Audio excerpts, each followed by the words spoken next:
Hello and welcome. So we've got a Fender Princeton Chorus here, solid state amp. I've not had a solid state amp on the channel for a bit. So the customer had a problem with it, and it was buzzing, and he opened it up and found some loose caps, soldered the caps, and then said that there was no sound on it. And this is why the knobs are off it, because obviously he took those off. I've got those in the back. So I've just plugged this amp in, and it's on the bulbs, and no current's being drawn though. The bulbs don't light up, so it's not. It sounds like a capacitor issue to me, smoothing issue that. So we're going to crack it open and get the chassis out on the bench so we can have a good look at it.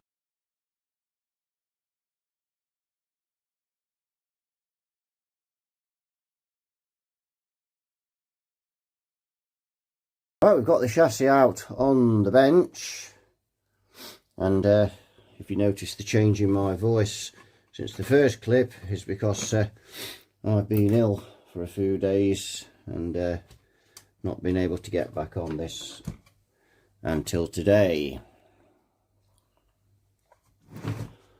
after spending a few days in bed. Right, so let's just have a look at what we can see in here. So a couple of diodes have got a bit hot there, you can see on the board. Let's switch it on. Got the current limiter on. I've got the speakers connected. We'll plug in, and we can see straight away there we've got problems. Now there's no current, excessive current being drawn there, and if I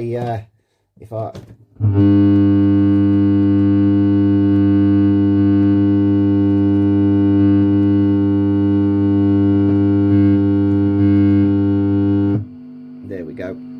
So these capacitors are dry jointed. That's one fault, but there's also no signal through this amp as well from the input socket, so we need to get this board out. Now that's just a simple case of the smoothing being dry jointed. That, you know, the bulbs didn't light up or anything. It's this, so there's no issues of a short or anything like that. It's just a case of dry joints. So we'll get this board out, and then we can and the customer's already partially taken, well, he's taken all the nuts off there, so it shouldn't take me too long to get this board out now. Just got to get the screws out, and then we can get to these capacitors here and have a look. Right, that is the diodes that we can see under there, and you can see those have been soldered at some time. We need to clean those up. I may look at those, and I don't think I've got those in stock because they really should be lifted off the board. You see the board's just a little bit, the colour of it there, it's darkened where the heat's been transferring through the board. Here is those capacitors, and the problem here is looks like leaded and unleaded solder, and obviously, as I've said this before on the channel, it doesn't mix. You've got to get all the unleaded solder off there, and those joints haven't taken very well. It might be a bit shaky because I'm in a bit close here. There's been just bits of soldering done here and stuff, so we just need to clean that up as well to get the flux off. You see there, see these pots again, how they bent, look, that you see that on all these Fender type amps, even on the red knob twins as well. The amount of times I see those, nearly every one of these amps that I work on, those pots are bent. They must be really flimsy shafts on them. So yeah, so what we'll do, we'll take those capacitors out first and test them and clean off the tracers and just inspect the tracers, make sure there's no cracks in them. Right, so we'll start and get these capacitors out. I have found some of those diodes. I'd ordered some for a previous repair. I'd just checked, and I have them, so we'll swap those as well, because they really need to go. Now this isn't going to be easy because I've got the camera in front, but I'm going to just show. So before we take these out, where I put that solder? There it is.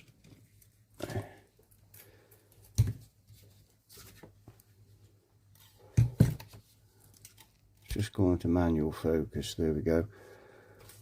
So what you do with these, what I do with them, assuming these have never been touched, they're unleaded solder. So what you do is put the leaded solder on. We'll just do a couple of them like so, and then what you have to do is suck that off,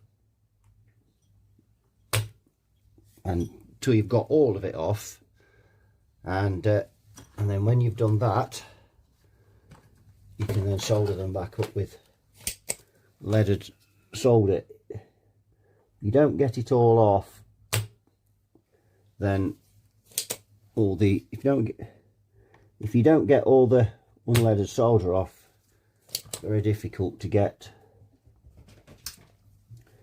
a good connection. I think we'll just turn this iron down just a shade more. There we go.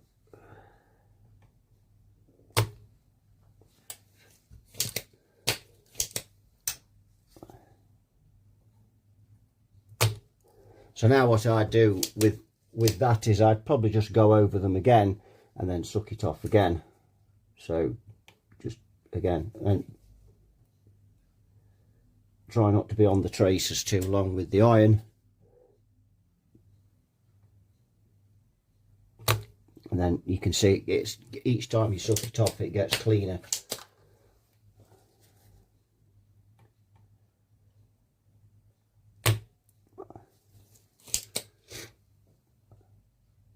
Excuse me sniffling, because I have been quite ill.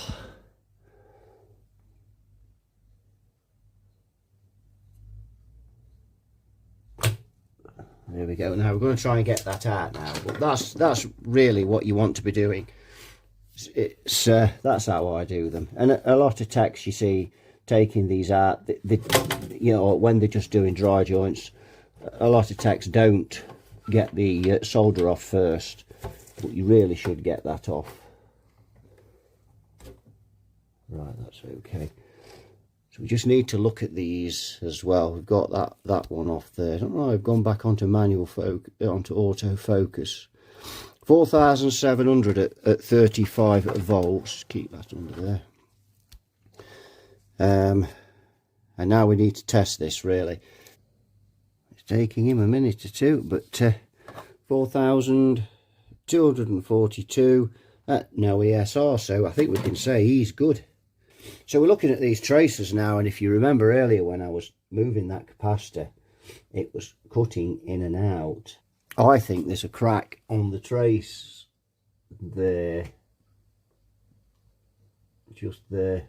There's a slight crack on the trace there, and you can barely see it on there. But these 6x glasses I've got on, you can see a crack there. Now I don't know whether that's gone all the way through, but we're going to have to repair that. Right, I've just cleaned off that trace, and it actually isn't cracked. It was just some solder on there. But if you look at this, I was just going to put this back in, and you can see the pins broken off it, and that's why it wasn't connecting. It won't go through the hole. Let's have a look at the other one.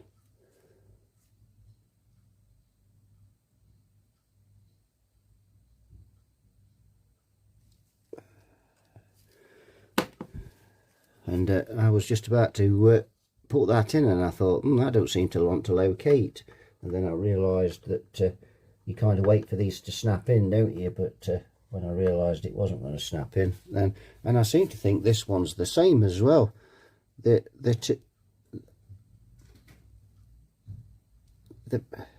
have been snipped, haven't they? So we need some new capacitors as well.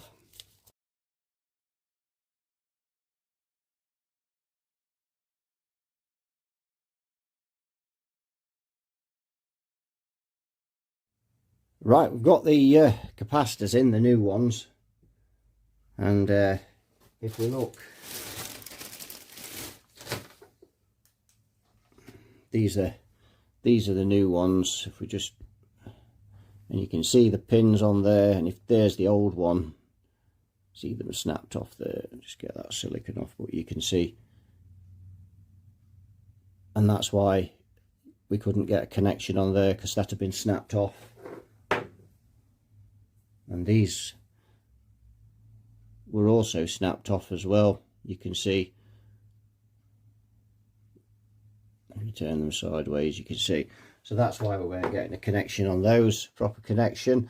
Now I've took out these two diodes that were here, and you can see those there, and there's nothing wrong with those, but they're you can see how they burn, and just, you can, oops, there we go, you can see how they burn in the board there, and it's a bit singed on the other side. So what we're going to do is, we've got some new ones here. You can see they're the new ones, so we're going to use those, and stand them up a little higher than they were, so they don't burn the board. So that is the next job. And you can also see that besides me soldering on there, someone else has been soldering on them at some time, and we've got quite a bit of flux and stuff. So I'm just going to clean that off before, I've still got the flux to clean off these, but I'm just going to clean all that off before we put the new ones in. So there we go, that's cleaned that and all the crust, and that crust is usually from when the iron's not cleaned and it gets in all the flux when they solder in, and it just looks a bit gunky. There's also flux around these chips here, which are a bit off camera. You just move around. There's some flux on these, so I'm just going to get rid of this as well. Someone's been soldering round by the look of it, looking for a fault maybe, don't know. Clean that off. You can see here as well, someone's been swaging mildly. Now speaking of swaging, here comes pink.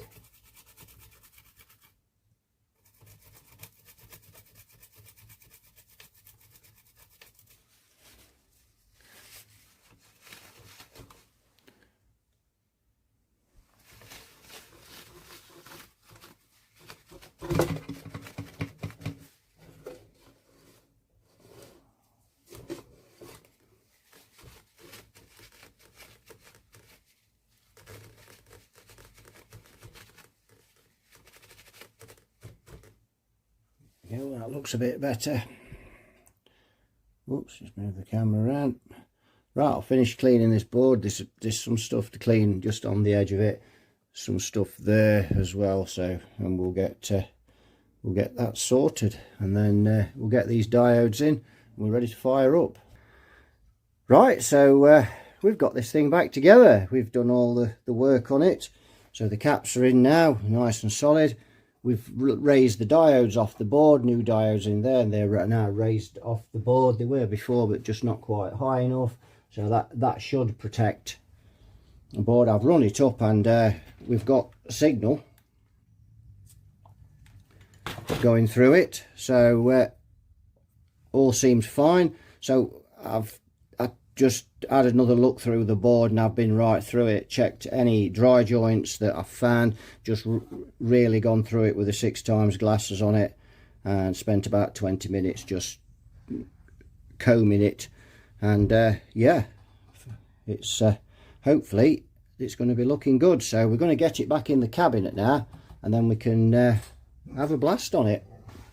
Right, we've got this Fender Princeton stereo chorus all back in the case, and it's all good, except, and it's one of my plank moments again, I forgot to put the LED through the hole there for the channel select, so I'll just have to open it up and push it back through. The times I do that, you know. But this thing sounds really nice.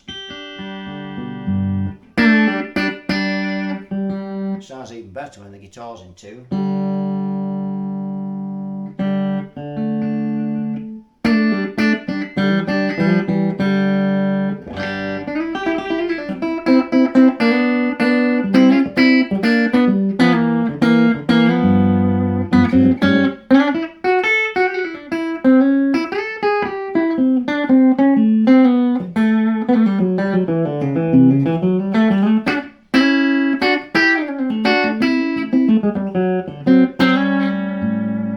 Surprising. Let's put a bit of reverb in.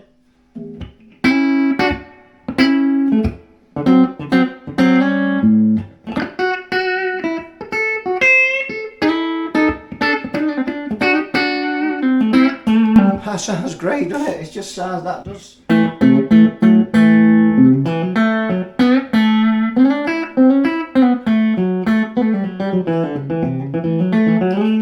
Yeah, just for a cheap amp to play at home. Let's try this chorus.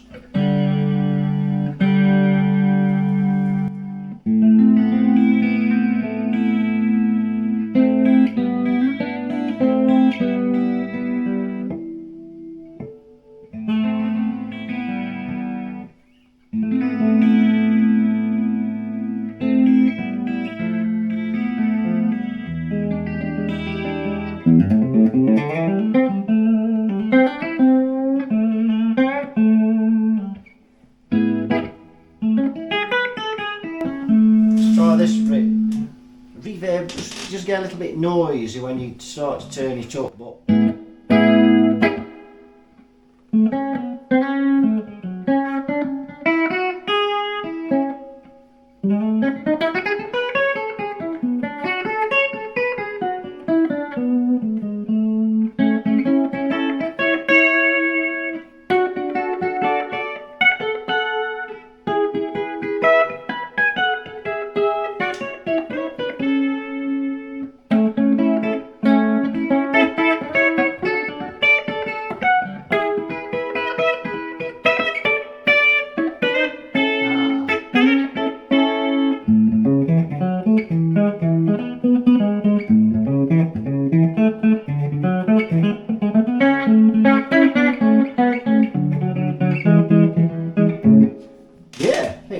that's quite nice.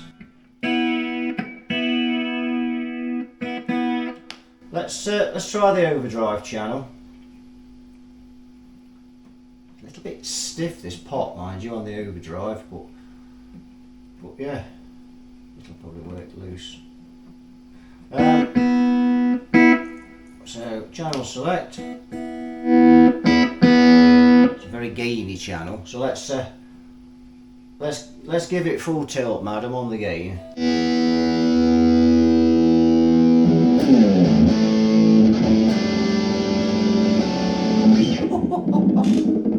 Find a plectrum. There we go.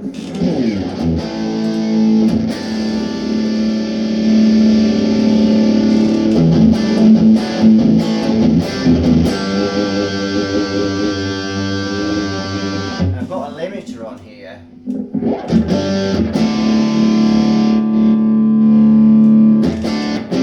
Which reminds me, what another plank moment. Pull that out for a minute. Another plank moment. The compressor on that lab series that I've just put up. Of course, the compressor only works when the amp's cranked. So because I was playing in here last night and I couldn't really wind it up at all because it was about 9 o'clock at night. Yeah, and I said the compressor didn't work, but the compressor does work, but it only works when it's cranked up. So another plank moment to mark down for that one. Take some bass out then, try and shake this up. Got a mid boost, got presence, which has got a half stop on it there, which is good.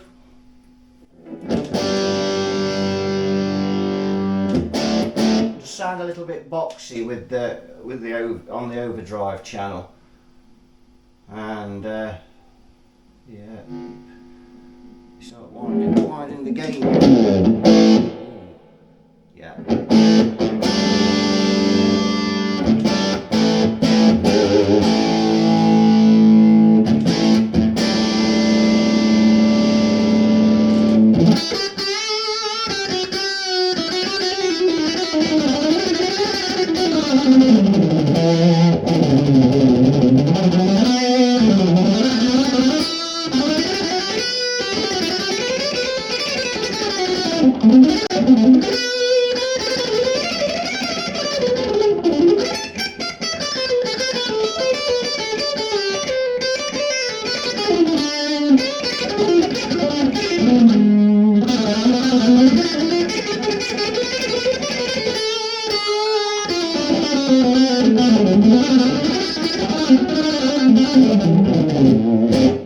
Rusty.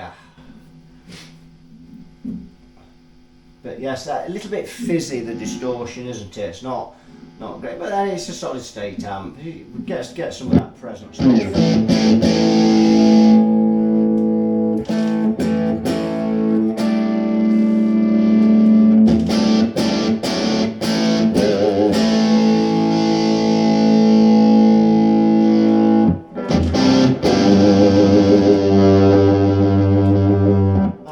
EQ is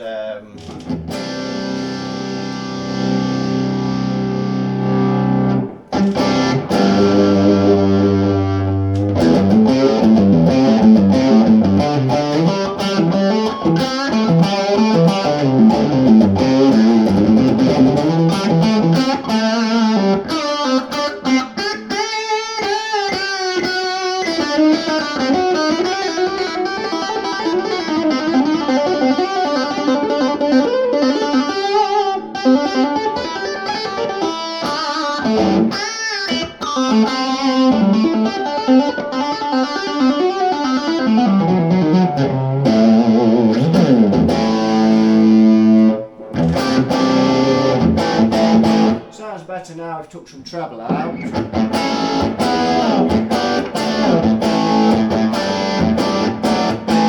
Try a bit of presence.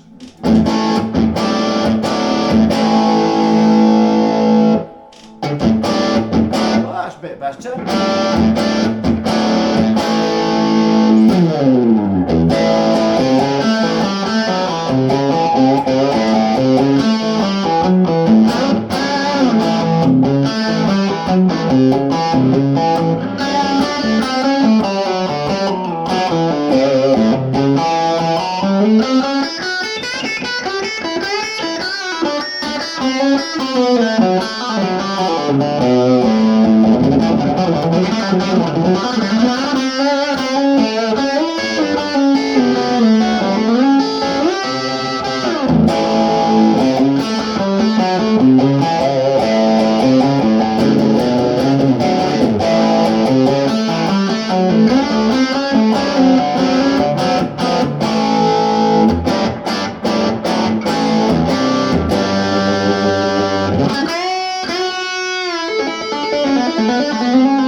Something like that. That don't sound that. No, that sounds better. Just to watch it, so when you get this trebling look, it gets a bit fizzy. But if you keep that about number 4.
Yeah, rusty, but we get the idea. But yeah, but the clean channel on this is really nice.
know, very rusty, but you get the idea. So yeah, what a nice amp that is. It's got a lovely clean channel. Overdrive's okay. I had to fiddle about with it a bit, but it's not bad. Solid state amp though. It's, you know, it's right up there with all the solid state amps I've had on the channel. It's a pretty nice thing. Impressive. And cheap as well. You can buy these relatively cheap. 150, 60 quid. $160. So yeah, they're nice bit of kit, that. Impressive. And it's not been too bad of a fix really. It's just, again, it's just had Billy Bodger in it, but we debodged it and it's all good. So yeah, so that'll do it for this one. So thanks for watching. You all take care. See you all in the next one. Bye bye for now.